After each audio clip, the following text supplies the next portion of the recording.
Bien, y con tantos dramas en el mundo, en el Medio Oriente, aquí en la región en Venezuela, en Europa con Rusia y Ucrania, y así ni el cuento en África y en tantos lugares, uno se distrae de los dramas propios o los tiene tan presentes que necesita encontrar otros como para poder sobrellevar la realidad.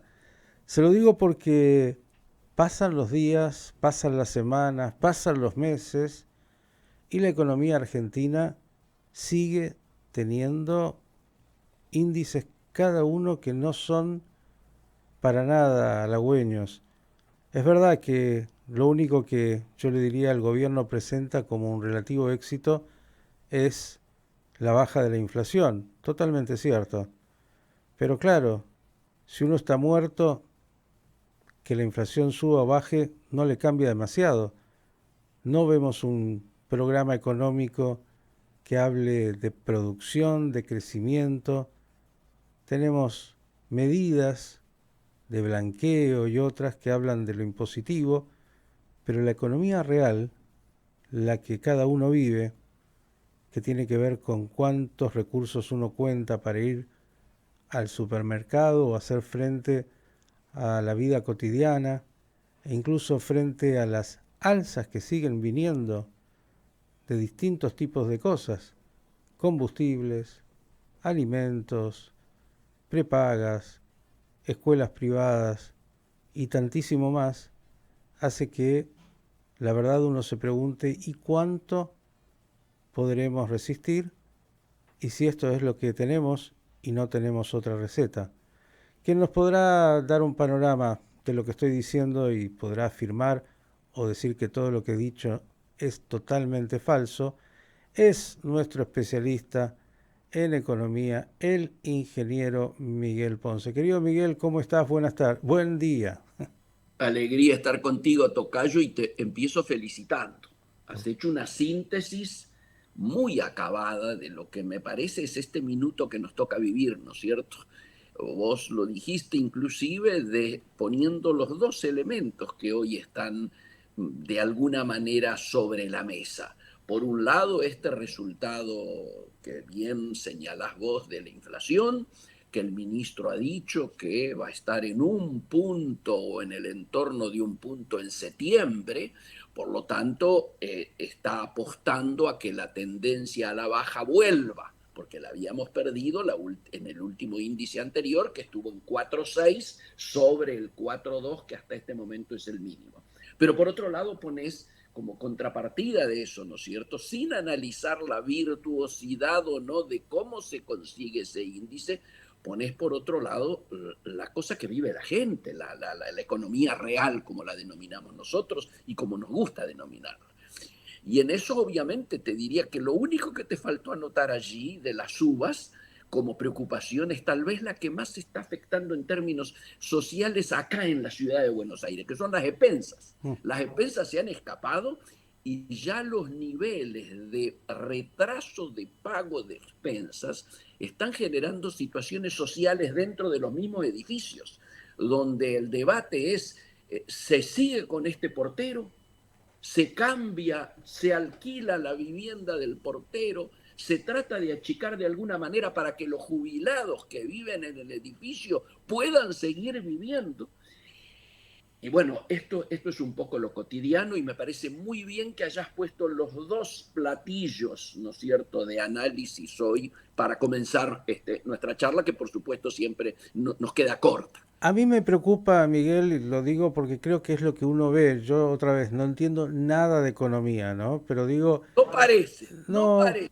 La no, introducción fue muy económica. simplemente porque el sentido común es lo que tiene que primar para entender cualquier fenómeno. Digo, bajar la inflación matando al paciente, creo que no es algo tan virtuoso. Si lo que haces es secar absolutamente, no hay movimiento económico, finalmente la inflación va a terminar por caer a lo que quieras, pero lo que no veo, y te pregunto esto porque claro, escucho al presidente y no entro en la crítica política que siempre es fácil, digo, anuncios maravillosos, pero no veo que el gobierno, incluso ahora con la incorporación de Sturzenegger, que es un hombre que está en el ámbito de la economía, que entiende de economía, y con todas las reformas que se han planteado y con el gasto público controlado, que todo eso uno dice está muy bien, era necesario y está claro, pero no veo un programa económico que le esté proponiendo a los empresarios argentinos, que es el motor de la economía y que ellos además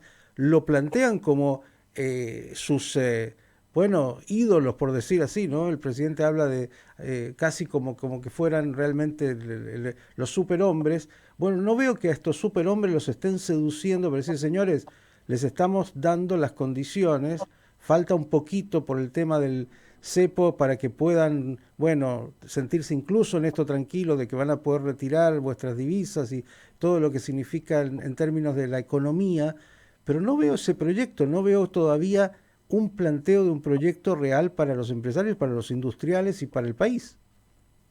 Suscribo totalmente y no solo lo suscribo yo, lo suscribe el empresario posiblemente más importante de Argentina, que por supuesto al que le ha ido bien en este tiempo o ha sido uno de los grandes beneficiados. Ayer Paolo Roca lo dice con todas las letras. Me parece que nos ilusionamos demasiado porque obviamente esperábamos más para este tiempo y como vos bien lo decís, las cosas no aparecen con una direccionalidad que apueste a lo productivo, lo cual para algunos no es una sorpresa, porque el mago de la economía, el Messi de la economía, todos sabemos que tiene en la cabeza su rol de mesadinerista. Digo, para las finanzas es obvio de que genera alguna cierta tranquilidad en la mayoría de los actores económicos, tanto aquí como afuera. Mejor dicho, afuera no tanto, y lo vamos a tocar ahora. Pero está faltando esto de la economía real, esto de la producción, esto de hablar de desarrollo, esto de hablar de crecimiento, que es de alguna manera lo que vimos ayer insólitamente en esta aparición, en este retorno político de Mauricio Macri, ¿no es cierto?, lanzando el PRO o relanzando el PRO o el nuevo PRO sin Rodríguez Larreta ni Patricia Bullrich, en una suerte de justamente tratar de señalar qué es lo que le falta y por qué hace eje en la falta de equipos que puedan interpretar esto que vos estás trayendo. Yo creo que, sin embargo, yendo a este punto concreto, Macri se tiene que dar cuenta que, bueno, toda su base está con el actual presidente. Entonces el presidente ayer, pese a las críticas a su entorno, pese a señalar las diferencias muy solapadamente, lo hizo de su trato con el periodismo, que en tiempos de él esto no ocurría, pese a las manifestaciones de diferencia en el manejo de la política exterior y en los modos sobre todo, pese a la pegada al entorno de manera directa, igualmente fue un gran apoyo que le ha dado y me parece que lo que ha pedido Macri, si te vas a casar, conozcámonos antes y para conocernos antes, regálame algunas efectividades conducentes. Por eso pide y casi señaló textualmente los lugares que quiere ocupar. Quiere que le den la hidrovía, por eso se queja de que todavía haya funcionarios de masa. En realidad lo que está diciendo es reemplazar los funcionarios de masa por lo que yo te voy a dar porque vos no tenés equipo, ¿no es cierto? Y lo que estaría fallando es esa falta de equipos y ese profesionalismo para tratar precisamente de enderezar las cosas hacia la línea que vos decías recién.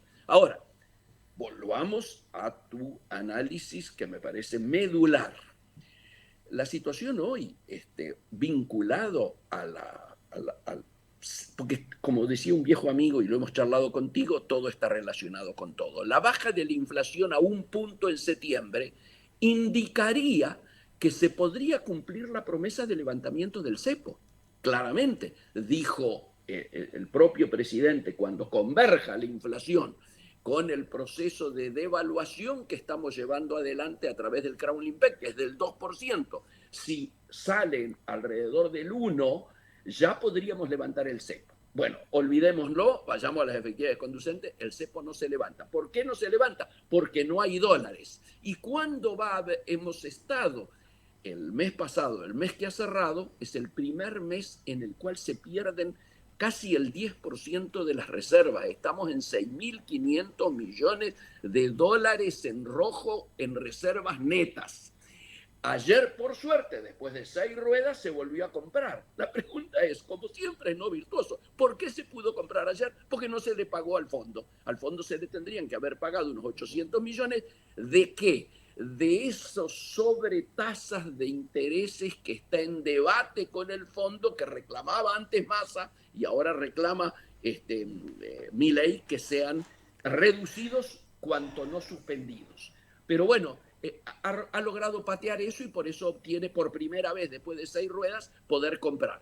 Ahora, la pregunta es, con lo que está liquidando el campo liquida un promedio de 100, 120 millones por día. Claro, pero estamos vendiendo 160, 180, casi 200 diariamente. Entonces es obvio que así lo puede alcanzar. Y entonces vuelve a preguntarse uno, ¿por qué no aprovechó esa hinchada favorable que tenía en la rural, en el campo, para anunciar alguna de las cosas que el campo estaba esperando, que hubieran además permitido solucionar esta situación, que en lugar de estar pasando la latita por 15.000 millones, por 10.000 millones de dólares, sumado el fondo, sumado la Reserva Federal de los Estados Unidos, el BID, el Banco Mundial, ¿por qué si tenemos 17.000 millones de dólares todavía en silobolsas? ¿No era más fácil decir, muchachos, vamos a reemplazar el blend por el Fernet del 2080 al 7030? Era menos costoso, más rápido, porque todo esto, vamos a suponer que ahora Caputo cumpliera la promesa de conseguir eso. ¿Sabes para cuándo es esto? Es para el año que viene, es después de las elecciones en Estados Unidos. Y para nosotros hablar de enero no es el largo plazo, es el larguísimo plazo. La pregunta es cómo se llega hasta ahí, sobre todo con esta situación tributaria de recaudación que tenemos, donde el mes que acaba de pasar cayó 10% la recaudación. Y encima dicen que van a quitar el impuesto país, que se termina. Suena difícil si todos los demás impuestos, los vinculados al consumo, son los que han caído, lógicamente, por la profundización de la recesión. Sí, claro. Mi querido Miguel, hoy me voy a permitir ponerle la firma, por lo menos en lo que a mí hace. Nos queda este minuto y medio. La política tiene una incidencia absoluta y directa sobre la economía. Y todos estos posicionamientos y estas internas, y Macri por un lado y Milei por el otro, y la vicepresidenta y la oposición, y todo lo que se juega, que parece cuando nos encontramos nosotros en el café a charlar y a discutir y a hablar del clima y un rato más del fútbol, todo muy bien. Pero si no hay un trabajo en el cual de manera inteligente todos digan, miren, aquí ya está, hay que hacer, y hacer significa esto y esto y esto, todo seguirá siendo más de lo mismo, y esa es la tragedia que tenemos. La economía argentina parada porque los políticos siguen divirtiéndose en pequeñas cosas cuando hay que ocuparse de las grandes cosas. Suscribo, ponga mi firma al lado de la suya y agreguemos, es imprescindible que vuelva la sensatez para lograr construir alternativas que sean creíbles. Coincido con lo suyo. Abrazo enorme, buen fin de semana, y lo veo ya preparado para un ratito más tener un recreo. Vamos a ver si por lo menos de eso nos dan una alegría, porque de eso vive la Argentina. Sí, que la pelota ayude. Un abrazo. El ingeniero Miguel Ponce con nosotros analizando un poquito este momento de la economía, que otra vez no hay que ser economista, hay que vivir y mirar y poner un poco de sentido común.